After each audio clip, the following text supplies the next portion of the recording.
AITA for refusing to let my ex-wife sleep in my bed again, even though she swears her new boyfriend wouldn't care. I'm a 41-year-old man, and this story is about me, my 37-year-old ex-wife, and the complicated line between boundaries and family ties. If you're a parent who's gone through divorce, you probably know the awkward balance I'm talking about. Trying to keep things civil for the sake of your kid, while also making sure you're not dragged back into old patterns that hurt you in the first place. Let me start at the beginning. My ex-wife and I met when she was 24 and I was 28. At that time, I wasn't particularly experienced in relationships. I had a couple of girlfriends here and there, nothing too serious. She, on the other hand, had more dating experience than me. She once told me that I was the first guy who ever really treated her with respect, took her out to proper dinners, asked her about her dreams, listened to her instead of just trying to get her into bed. It felt good to hear that, to feel like I was giving her something she hadn't had before. We got engaged about 20 months after meeting. At the time, it felt like the natural next step. We were in love, and despite our differences, me being more grounded, her always reaching for something bigger, better, shinier, it seemed like we balanced each other out. About 2 years later, we got married, and eventually, we had our daughter, who is now 12 years old. She's the brightest spot in my life, no contest. But as the years went on, I noticed something in my wife that I couldn't quite put my finger on. She was restless, always chasing something she couldn't quite define. A new hobby, a new job, a new idea about where her life should go. At first, I admired her energy. I thought maybe it would push me to grow too. But over time, it became clear that she wasn't just restless, she was dissatisfied. I tried to support her. When she wanted to switch careers, I was there. When she said we should move houses, I made it happen. When she hinted she wanted a different lifestyle, I worked harder to provide. But it was like filling a bucket with a hole in the bottom. No matter what I did, she always wanted more. Things eventually came crashing down when I discovered she had cheated on me. That was the breaking point. She admitted it, and though she tried to justify it by saying she felt unfulfilled in the marriage, I couldn't forgive that betrayal. We separated 2 years ago, and the divorce was finalized last year. Strangely enough, though, I made peace with it faster than I expected. Maybe because deep down, I'd seen it coming. Maybe because the years of trying to keep her happy had already drained me emotionally, and this was just the inevitable end. Whatever the case, I didn't let it eat me alive. Sure, it stung. Anyone who's been cheated on knows that, but I chose to focus on my daughter.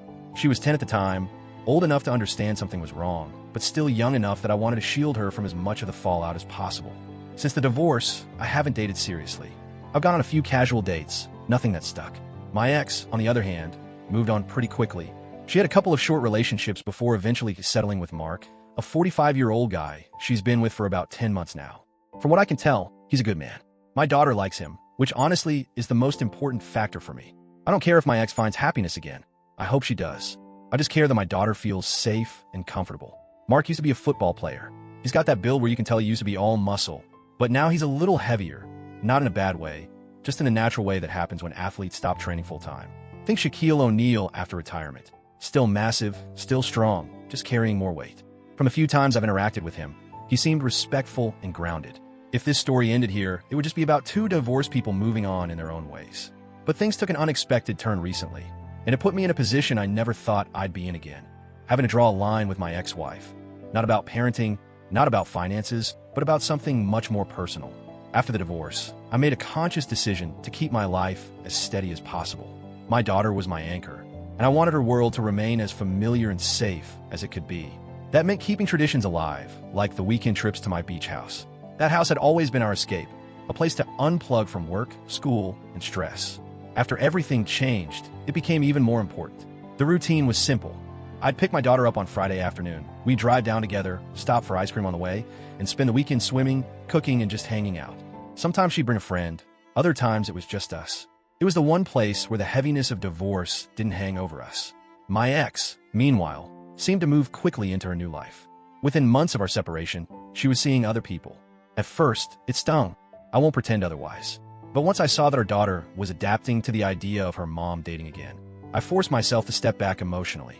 The man who stuck around was Mark. Unlike the flings that came before him, he seemed solid, dependable. The few times I'd interacted with him, he was respectful and polite. More importantly, my daughter seemed to genuinely like him. That mattered a lot to me. I didn't want to be the bitter ex who resented the new guy just because he was filling a role in my child's life. If he treated her well, then good. That was my baseline. I wasn't looking to be friends with him, but I also had no reason to dislike him. Things stayed balanced until one weekend not long ago. When I went to pick up my daughter, my ex asked if she could tag along to the beach house. She explained that Mark was away on a work trip, and that she was feeling bored.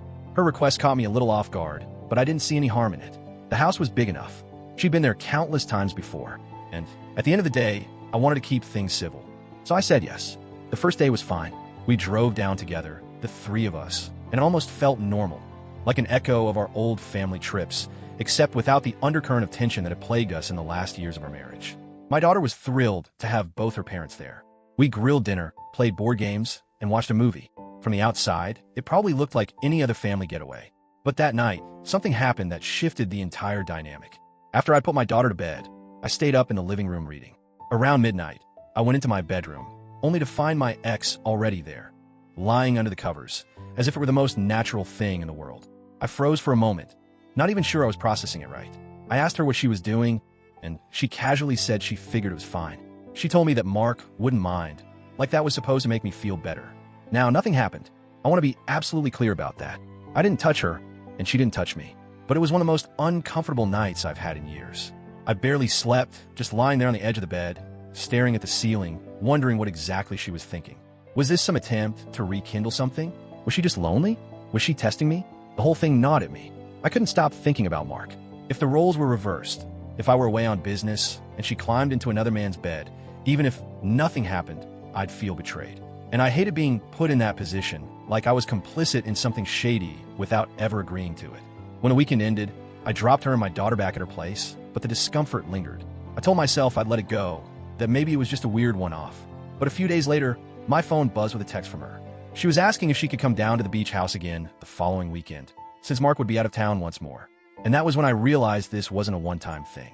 When I saw her text asking if she could come to the beach house again, I just stared at my phone for a while. It wasn't anger that hit me first, it was disbelief. I kept thinking, she really doesn't see a problem with this? For a day or two, I didn't respond.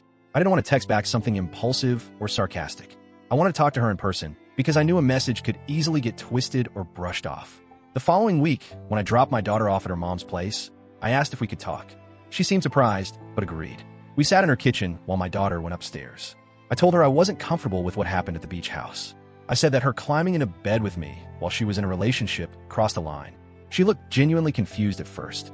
Then she brushed it off with, "It's not a big deal. Mark doesn't care." That stopped me cold. Maybe she believed that, maybe she didn't, but either way, I wasn't about to let her dictate what I should be okay with. So I told her, "Look, even if Mark doesn't care, I do. I don't think it's appropriate for you to share my bed while you're with someone else. It puts me in an uncomfortable position, and it's not fair to anyone involved." That's when she got defensive. Her voice sharpened. She accused me of overreacting, of still being jealous of her relationship. I stayed calm and said, "This has nothing to do with jealousy. It's about respect. Respect for me, respect for Mark, and respect for the boundaries we should have now that we're divorced." She rolled her eyes and said again that Mark wouldn't mind. I pushed back. Then let me hear that from him directly. That was the moment she snapped. She slammed her hand on the counter and said I was being ridiculous, that I was trying to stir up drama. She insisted that I was hung up on her and trying to control her choices. But the truth is, I wasn't trying to control anything. I was just trying to protect my own peace. I had worked hard after the divorce to build a life that wasn't defined by her moods, her restlessness, or her impulsive decisions. And I wasn't about to let her blur the lines again just because she felt lonely when her boyfriend was out of town. The conversation ended badly. She stormed off, and I left feeling both frustrated and oddly relieved. Frustrated because she refused to see my point. Relieved because I knew where I stood. I wasn't going to back down, and I wasn't going to let myself be manipulated into a situation that felt wrong. Later that night, I replayed the whole thing in my head. I thought about Mark. I thought about my daughter.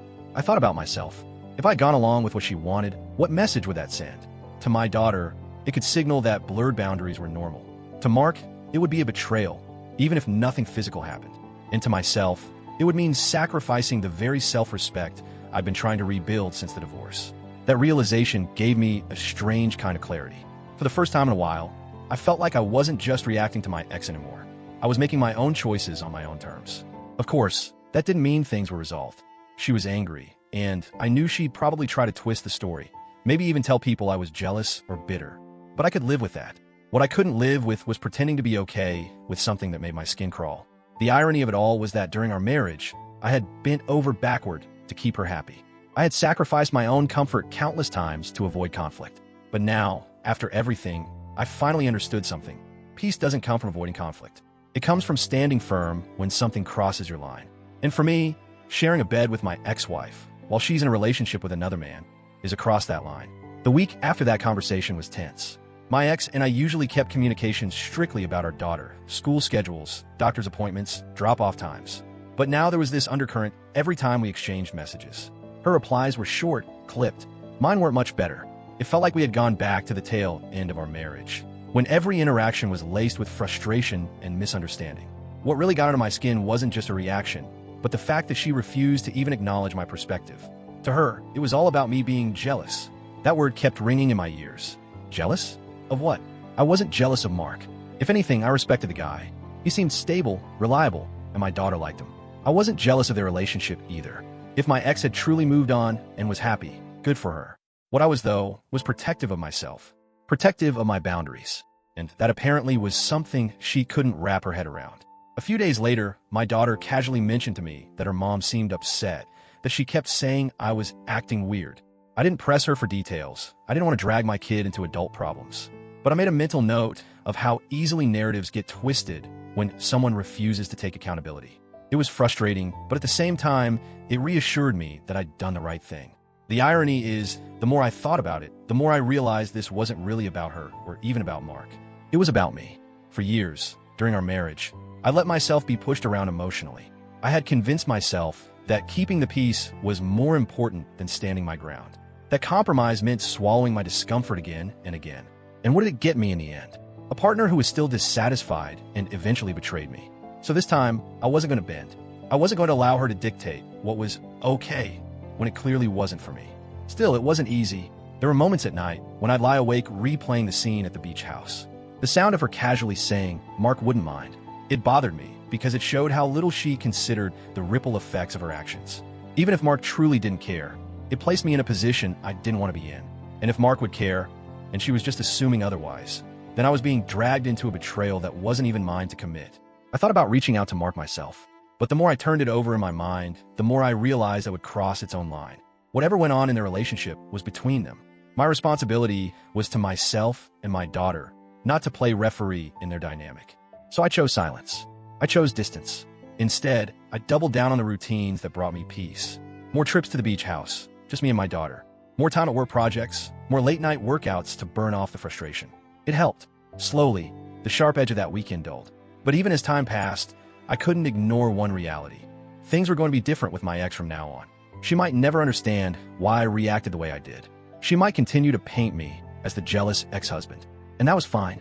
I could live with people misunderstanding me, as long as I wasn't misunderstanding myself. The hardest part, though, was the quiet sadness I felt for my daughter.